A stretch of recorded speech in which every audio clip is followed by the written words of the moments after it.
pay for a deep breath of O2. Astronomers have just announced the discovery of this same gas in outer space. This white dwarf was incredibly unexpected. Well, no shit, Sherlock. I'd imagine any star that is spewing pure oxygen into space and has an almost pure oxygen atmosphere is going to rattle a few scientific theory cages. Thor News is for winners, and that's why you're here. So stick around. We've got a video message. I'm gonna have to science the shit out of this. Hit the button, baby. Stay cool. This is a Thor News presentation. Thor News presents Party Dance Time. All right, we are over at Popular Mechanics, talking about jaw-dropping things, like a newly discovered star has an almost pure oxygen atmosphere, but good luck breathing in the bone-crushing gravity. All right, March 31st, 2016. I smell a dirty rat. And you couldn't smell things unless you had oxygen. An artist's depiction of white dwarf stars Sirius A and B. I've been watching Sirius in the sky at night lately, and he's been freaking out at colors all across the spectrum. Anyway, if you had a bunch of stars spewing a bunch of oxygen into space, could you breathe in that part of space? You know, just kind of hanging around, floating around?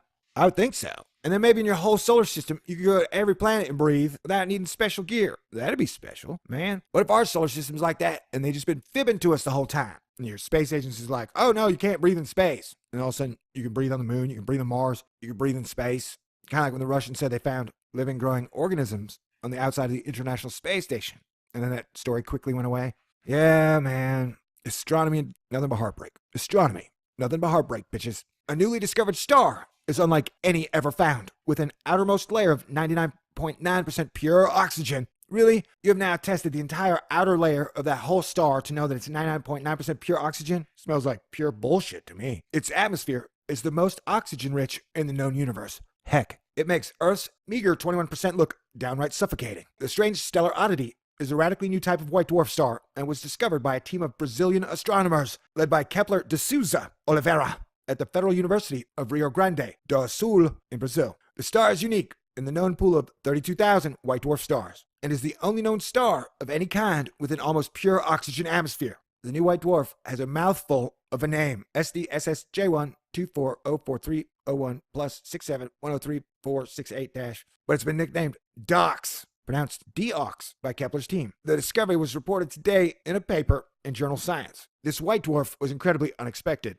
says Kepler, and because we had no idea anything like it could even exist, that made it all the more difficult to find. Yeah, I wonder how often people find things they didn't even believe existed. And scientists seem pretty close-minded. You know, I think the universe is capable of creating on a grand scale with great diversity that would blow our minds a million times in a million ways. Scientists don't ever think like that. Or not all of them, just some of them. Missing gas. Here's a quick refresher. White dwarfs, like Dee-Awks, are the antiques of the cosmos. They're the hyper-dense husks left over when stars largely sputter out of hydrogen and helium fuel. All but the largest 3% of stars end up as white dwarfs. Really, all of them? Like, you guys say this stuff. Like, how many of the stars in the universe have you even cataloged? And you're going to say that 97% of them end up as white dwarfs. And how many of these have you seen from birth to death?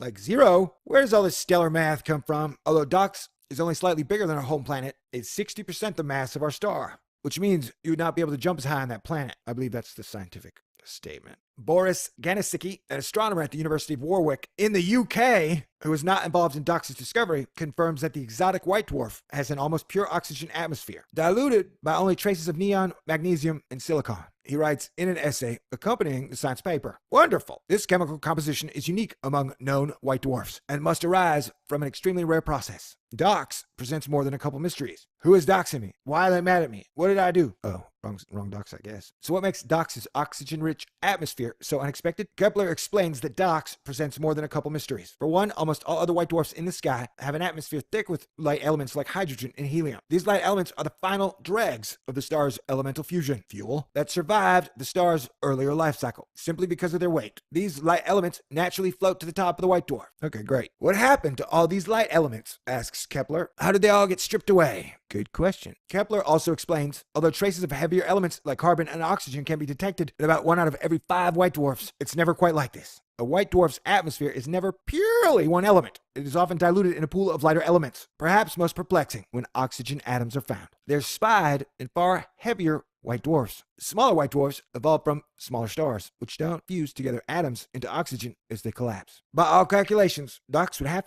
to be roughly double its weight to have even forged oxygen atoms in its earlier life. You have to wonder where this oxygen even came from, says Kepler. Or not, If the star, I'm just still thinking about a star spewing oxygen into the solar system, having a solar system filled with oxygen so you don't need helmets and shit. That would be awesome, man. In short, by simply being so weird, Dee-Awks completely defies our general scientific understanding of how stars evolve and eventually form into white dwarfs. But Kepler suggests that maybe this shouldn't be all that surprising. That's because, he argues, scientists have often ignored the wacky results that can come about when stars grow and evolve while locked in a binary dance with other stars rather than alone. Yeah, your future and your evolution depend on the partner you choose to do a binary dance with. So when you pick a girlfriend or a boyfriend or a husband or wife, you better pick a good one. If you do, good things are going to happen. If you don't, bad things are going to happen. Then you look back and be like, how did I get in this shitty spot? Be like, well, I chose a shitty binary companion to dance with, Or then you'll end up with another binary companion that'll drag in a bunch of other stars. So it'll be like you and 5 other stars, and you'll get torn apart by their Roche limit. But I guess a lot of stars are swingers. That's not for me. I think the main problem is that we, astronomers, have dedicated the last 50 years to calculate the evolution of stars that are not interacting with each other. Well, that's stupid. When at least 30% of the stars interact with a binary companion. Yeah. So they studied the stars that aren't interacting with each other instead of the ones that were. 2 people dancing is way more interesting than 1 person dancing. Wouldn't you agree? Well, you live and you learn. We can learn from the mistakes of those crappy-ass scientists. Kepler believes Dee-Awks looks so strange because of an unlikely binary origin story. His rough theory goes like this. At some point, Dee-Awks may have been a larger white dwarf, locked in a twirling ballet with another star, much like our own sun. These 2 stars were about the same distance apart as the sun and Venus. And these 2 stars were about the same distance apart as the sun and Venus? Say what? As Dee-Awks' dance partner started to sputter out of hydrogen fuel, it formed what's called a red giant. What? You can't... Oh. It expanded rapidly, becoming so big it actually engulfed the white dwarf in its outermost layers of gas. Kepler believes Dee-Awks would have started siphoning off the red giant's gas onto itself. At some point during the siphoning process, when it reaches a few million degrees, it exploded. That explosion threw all types of matter out. That's when Dee-Awks might have lost all hydrogen and helium. This type of situation is known to have happened with other stars, although it's never been seen to just leave oxygen. Yeah, it's kind of like if you get in a bad binary relationship, it will take and strip everything good out of you and then just leave you to explode.